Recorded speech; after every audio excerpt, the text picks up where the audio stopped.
Professor Sharma के मामले को सुलझे हुए लगभग 6 महीने बीत चुके थे। शैलगढ़ एक बार फिर अपनी धीमी शांत गति से जी रहा था।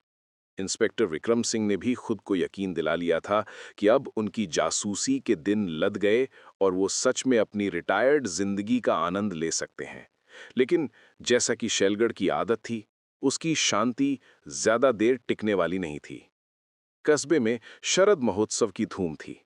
मॉल रोड को रंग बिरंगी रोशनियों से सजाया गया था और हवा में भुट्टे और जलेबी की महक घुली हुई थी। इसी महोत्सव के बीच एक नई पत्रकार रिया वर्मा अपना कैमरा और माइक लिए घूम रही थी।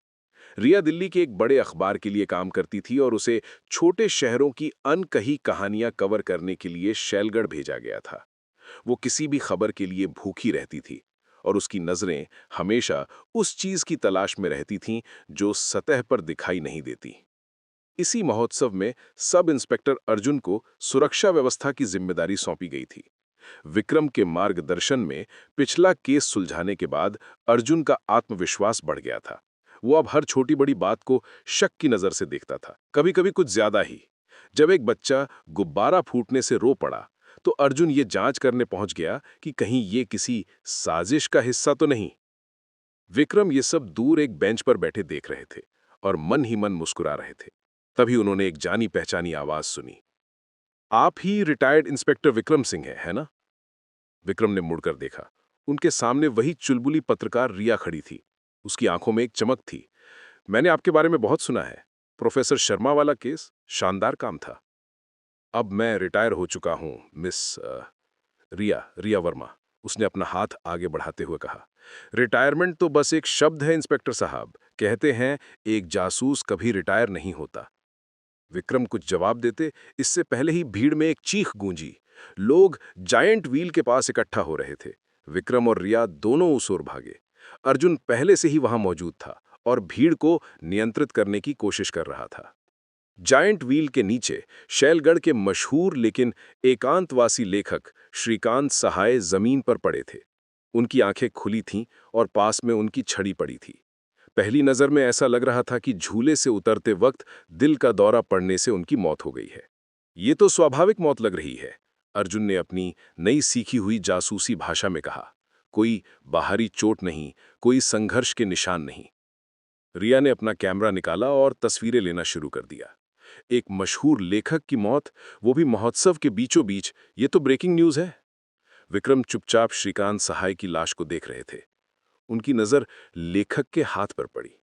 सहाय ने अपनी मुट्ठी इतनी जोर से भींची हुई थी कि उनकी नसें उभर आई थीं, जैसे मरने से पहले वो किसी चीज को बहुत मजबूती से पकड़ना चाहते हों। और उनकी जेब से एक कागज का छोटा सा कोना बाहर झांक रहा था। विक्रम ने धीरे से वो कागज निकाला। उस पर स्याही से बस एक शब्द लिखा था, कागज। श्रीकांत सहाय शैलगढ़ की उन रहस्यमयी हस्तियों में से एक थे जो लोगों से मिलते जुलते नहीं थे।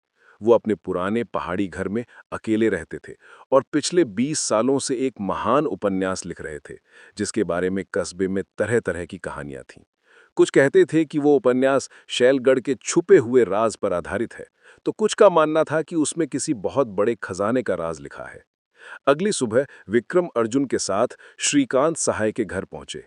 घर जंगल के बीच में था और पूरी तरह से किताबों और पुराने कागजों से भरा हुआ था। हर कमरे में किताबों की ऊंची ऊंची ढेरियां लगी थीं, जैसे किसी ने शब्दों का किला बना दिया हो। हमें उनकी पांडुलिपि ढूंढनी होगी अर्जुन। हो सकता है उनकी मौत का राज उसी में छुपा हो। दोनों ने पूरा घर छान मारा, लेकिन वो मशहूर उपन्यास कहीं नहीं मिला। मेज पर बस एक टाइपराइटर, कुछ खाली कागज और एक डायरी पड़ी थी। डायरी में सहाय ने अपनी दिनचर्या और कुछ अधूरे विचार लिखे थे। आखिरी पन्ने पर लिखा था, आज मैं उसे सब कुछ बता दूंगा। ये बोझ अब और नहीं सहा जाता। वो कागज का टुकड़ा ही अब एकमात्र सबूत है। शाम को महोत्सव में मिलूंगा। फिर से एक पहेली, अर्जुन ने सिर खुजाते हुए कहा। और ये कागज शब्द फिर से आ गया। उनके हाथ में जो नोट मिला था